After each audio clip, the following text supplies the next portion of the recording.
stop buying into this bullshit. It's a bunch of bullshit, and I don't blame people for leave. People come to Canada and then 2 years later they leave. I don't blame them because I want to leave too. Oh, there was a report. I was watching the news of this Nigerian lady. She brought up her kids, and From Nigeria. yeah, and there's a hotel that's acting as a apartment building for Like a people. bridge? Yeah, it's just acting as a hub for just people to stay in and stuff like that. And she was on the news just saying, I was better off just staying in Nigeria. I had more Yeah, for real. in Nigeria. And this is just the reality of it. So that's what I'm tying everything in and saying, like, if you live in this comparison shit, like that's why I said I would kill myself trying to compete with people I love. So now we have that happening. Then next week is going to be another 80 billion. Okay.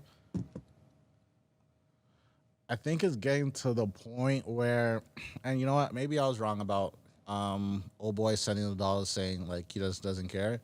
It's, hey, I want to go out like my pops. One thing about Trudeau's dad was super big, and why a lot of immigrants love him today. Well, not Justin Trudeau, but his dad is that, hey, he helped bring a lot of immigrants into Canada. Okay? With that, that's happening now, but the price of everything is already fucked up. So you're bringing someone into a trap. You're luring them into a trap. Yeah, come be a student here. Yeah, no, we'll definitely get you housing here. But realistically, it's just, no, only Ukrainians could get houses. Yeah. If you are African, I'm sorry, you're going to have to live on the street. And honestly, rest in peace to the woman actually Oh my God. I was about to talk about that stuff. Who came out here looking for opportunities, looking for a chance. And you know what? I had to go into a back and forth with someone on Twitter about this. But they're pretty much just saying that, well, it's kind of funny that someone would come to Canada, leave their 2 kids or 4 kids in whichever country in Africa and live out here. One thing I have to realize as well is that a lot of people don't know about the struggle, and a lot of people live with privilege. So now I'm going to just take this time just to educate people on just lots of immigrant people's situation. They come to Canada, North America, wherever, looking for opportunities.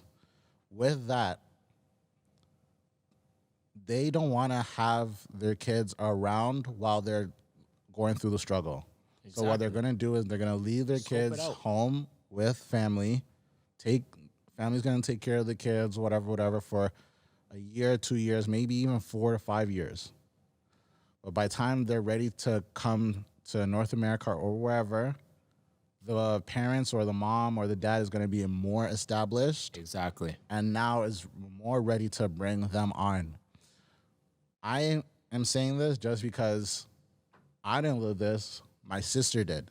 My sister grew up in Grenada, and my mom came down here looking for opportunities. And I promise you guys, if she was able to bring my sister down here, she would. But with that being said, she came down here with $1,000. What is that going to do when I have a kid? It's not a lot. So what my mom had to do was work endless jobs with my pops, endless jobs.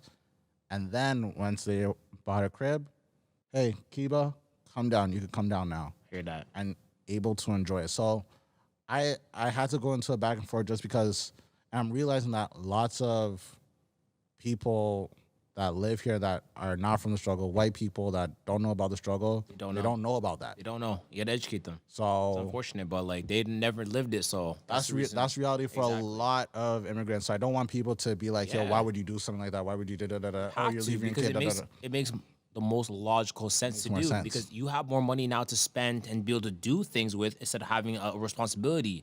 Now I can work those longer hours. Now I can do those things when I'm down here. Am I able to actually establish myself down here before bringing my kids down here, making sure it's actually going to work? Because if it doesn't work, then I can just go back home and they're still there and it's good. But at least I put my time out here to make sure it's gonna work before bringing them out here. So that's just what reality is for lots of people, and a lot of people tough. didn't understand that. So if you don't understand that, then I'm gonna make it a little bit easier. We have common conversations about just people having kids right now in this day and age, especially in Canada. Yo. It's the exact same thing. Why would you have a kid right now if there's X, Y, and Z? And especially if you're not living by yourselves, why would you da da da da? It's the exact same thing. It's very tough. Like I see minimum wage. I do not know how people can afford their condos, their places, whatever they're doing, their cars, everything they're doing on minimum wage because I make a lot more than minimum wage and I still can't afford, looking at the math logically, all my shit to live on my own. I'm looking at that.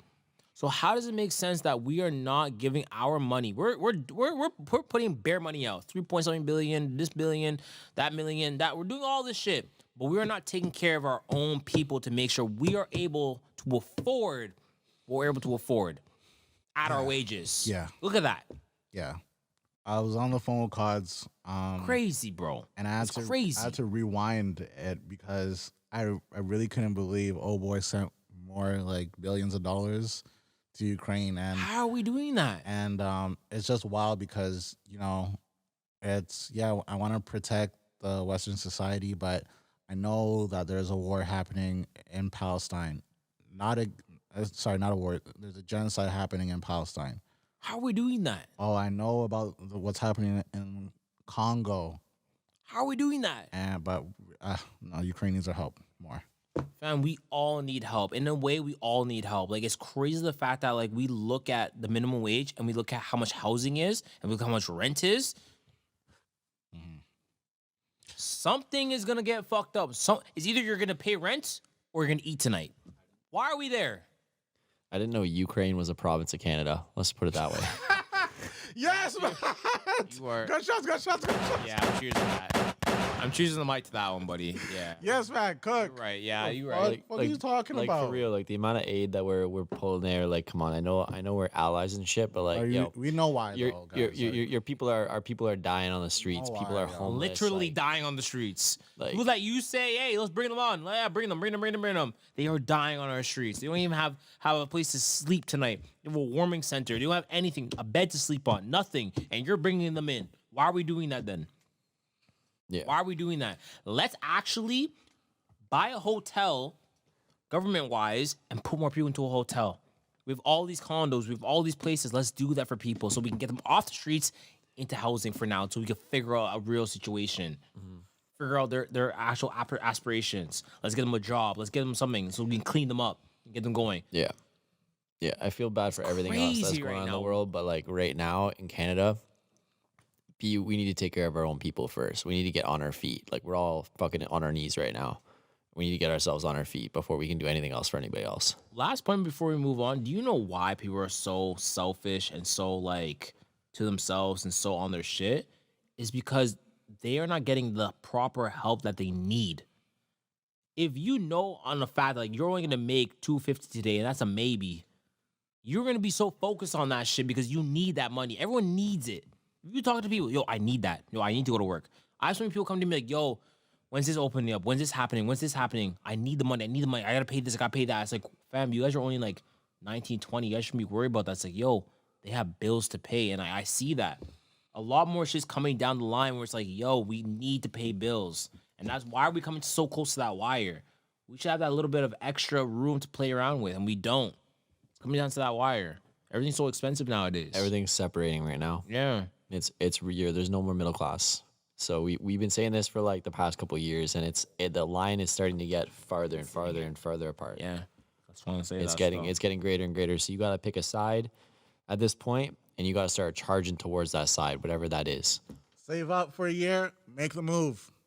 Get out of here. Make it. Do it for your legacy, for your family, for yourself.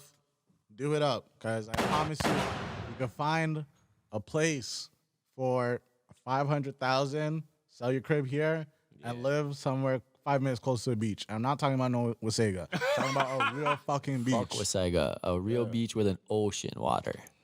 fuck? Ocean water. Salt water. Yeah, I was about to say salt water. Yeah.